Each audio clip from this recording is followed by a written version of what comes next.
మూసి సుందరీకరణ ఎవరు కూడా వ్యతిరేకించరు. కానీ ఇల్లు కూల్చేసి గాంధీజీ విగ్రహాన్ని పెడతాము అని ప్రభుత్వం చెప్పినప్పుడు మహాత్మా గాంధీ ఏదైతే అహింసా మార్గాన్ని ఎంచుకున్నారో ఆయన మార్గాన్ని ఎంచుకొని ప్రొటెస్ట్ చేసే పరిస్థితి. సో ఒక్కసారి మనం ఈ టెంట్ లో కూడా చూస్తే మూసి దాండి మార్చ్ అని పెట్టుకున్నారు. మహాత్మా గాంధీ ఆ సమయంలో ఉప్పు చట్టానికి వ్యతిరేకంగా ఆయన ఈ మార్చ్ చేశారు. సో ఆయన నినాదాన్ని ముందుకు తీసుకెళ్లి సో ఇక్కడ ఇప్పుడు నిరసన కార్యక్రమాలు జరుగుతాయి. సో ఒక్కసారి ఇక్కడ ఉండే వాళ్ళతో మనం మాట్లాడదాం. మీ పేరేంటండి? వరలక్ష్మి అండి నా పేరు. మా సాయిరామ్ నగర్ కాలనీ. మేము ఇక్కడికి వచ్చి 8 ఇయర్స్ అవుతుందండి. మాకు అప్పుడు ఏ రోజు మాకు ఏ డిస్టర్బెన్స్ లేదు. ఈ సుందరీకరణ పేరుతోనే మమ్మల్ని హింస పెట్టి బయటికి లాగిన ఒక స్పెషల్ నేమ్ని మన లైఫ్లో గుర్తుపెట్టుకోవాలంటే పీడించే వ్యక్తిగా మేము రేవంత్ రెడ్డినే గుర్తుపెట్టుకుంటామండి. మాది జాయింట్ ఫ్యామిలీ. ఇంత మందిలో మమ్మల్ని బయటికి లాగి మేము పెద్దవాళ్ళని చూసుకోలేకపోతున్నాం, మా పిల్లల్ని మేము సుందరీకరణకు మేము ఏమీ వ్యతిరేకంగా లేము. నడుస్తున్నాయి. ఇప్పుడు నేను వెళ్ళాలి లేదు, మేము మా పిల్లల్ని అసలు పట్టించుకోవట్లేము. ఇంకెక్కడ పట్టించుకోవాలండి? మేము వెళ్ళాలన్నా మా పిల్లల్ని మేము అసలు తినిపించలేని టైమ్స్ కూడా మాకున్నాయి. ప్రతిరోజు ఏదో ఒక మీటింగ్కి వెళ్తున్నాం. లాస్ట్ 15 days అంతా మేము నాగోల్ చుట్టూ తిరిగాం, రోడ్ల మీద పడేసి. ఆయన ఇంటి బిడ్డనైతే రోడ్డు పైన పడేస్తాడండి. మా బాధ ఆయనకి ఎందుకు అర్థం అవ్వట్లేదో మరి లీగల్గా మేము తీసుకున్నాడు, అన్ని అప్రూవల్స్ ఇచ్చిన నువ్వే ఇప్పుడు మమ్మల్ని వెళ్ళిపోమంటే మేము ఎక్కడికి వెళ్ళిపోతాం? మాకంటూ ఒక హక్కు లేదా? మేము ఎక్కడ బతకాలి? ఏం దిద్దుతున్నాడు అండి? రోడ్డు పైన తిప్పడమా మహాలక్ష్మిలు అంటే? ఆయన చేసిన అన్ని ఇప్పుడు ఎన్నో ఉన్నాయి మన హైదరాబాద్ లో లీగల్ గా. ఆయన చేయాలంటే చాలా ఉన్నాయి తెలంగాణలో. అవన్నిటిని పక్కన పెట్టి మూసి పైన ఆయన చేస్తుండంటే ఆ రీజన్ ఆయన జోబులో డబ్బులు నిండడానికి తప్ప మమ్మల్ని బాధ పెట్టి ఆయన సాధించేది ఏం లేదు. ఇప్పుడు అంటున్నారు కదా సడన్ గా మేము వచ్చేస్తాం కూల్ చేస్తాం అంటే, మా ఇంటికి అడ్డు గోడలేమో కానీ మా ఇంటికి మేమే అడ్డు. నువ్వు మమ్మల్ని చంపే, నువ్వు మా ఇంటి నుంచి మమ్మల్ని జరపాలి తప్ప మేమైతే జరగడానికి ఏ మూలన మేము జరగమండి. మా ఇల్లు మాకే కావాలి.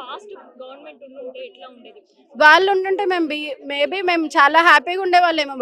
వాళ్ళకు కూడా మూసీ టాపిక్ వచ్చిందంట మా దగ్గరికి. హరీష్ రావు గారు, కేటీఆర్ గారు వీళ్ళందరూ వచ్చారు. వాళ్ళు మాకు మూసీ ఉంది కానీ మేము ఇందులోనే బాగా చేస్తాం, మిమ్మల్ని ఎవరిని సఫర్ చేయడం అని కూడా వాళ్ళు ఇప్పటికి కూడా మాకు సపోర్టింగ్ ఉన్నారు. లాస్ట్ మేము 15 days బిఫోర్ మేము పాదయాత్ర చేస్తాం, అప్పుడు కూడా వాళ్ళు మాకు సపోర్టివ్గా కేటీఆర్ గారే వచ్చి మాతో నడిచారు. అట్లాంటి గవర్నమెంట్ మేము కావాలనుకుంటున్నాం. ఈ గవర్నమెంట్ మాకు వద్దు కూడా అండి. Thank you. నా పేరు సుజాతమ్మ. 10 ఏళ్ల నుంచి ఉన్నామమ్మ. ఇప్పుడు సడన్ గా పగలు కొట్టేస్తాం, తోసేస్తా ఉంటే ఎక్కడికి పోవాలమ్మా?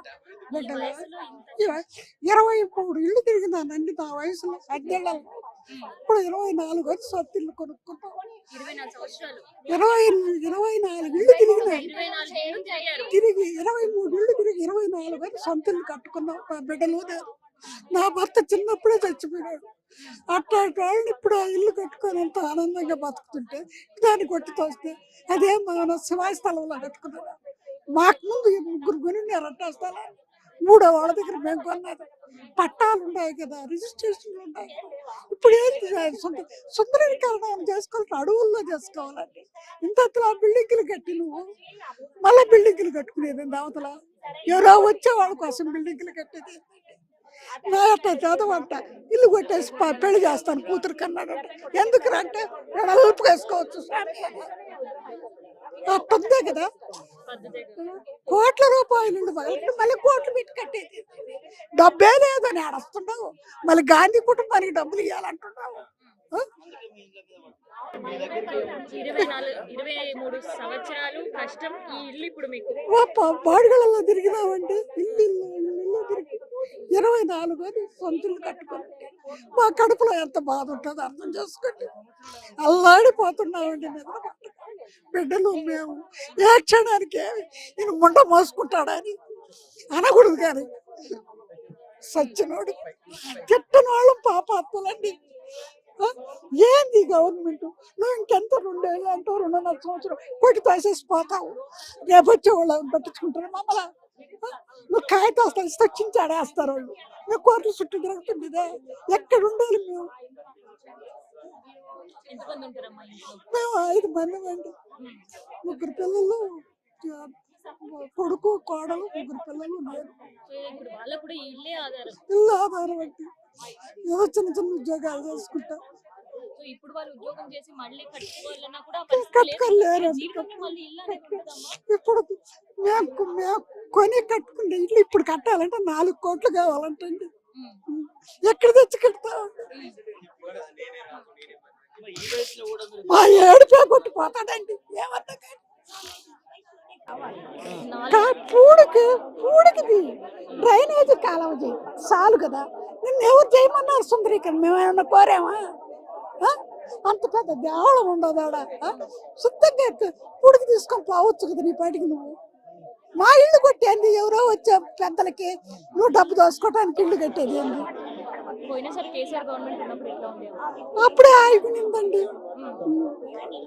ఇప్పుడు ఇతను వచ్చింది మొదలుకొని భయపడి చేస్తున్నాం.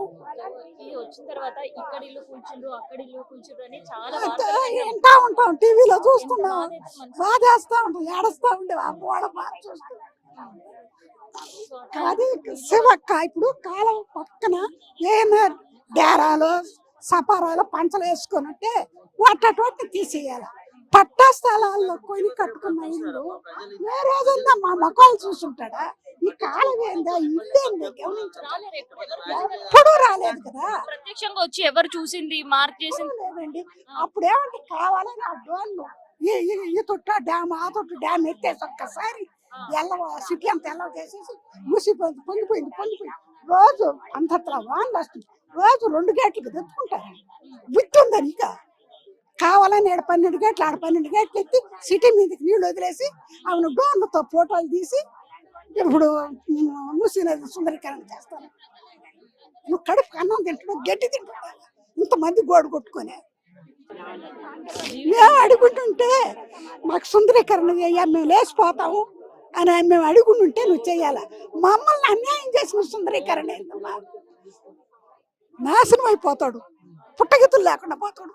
ఇంకెంత 2.5 సంవత్సరం.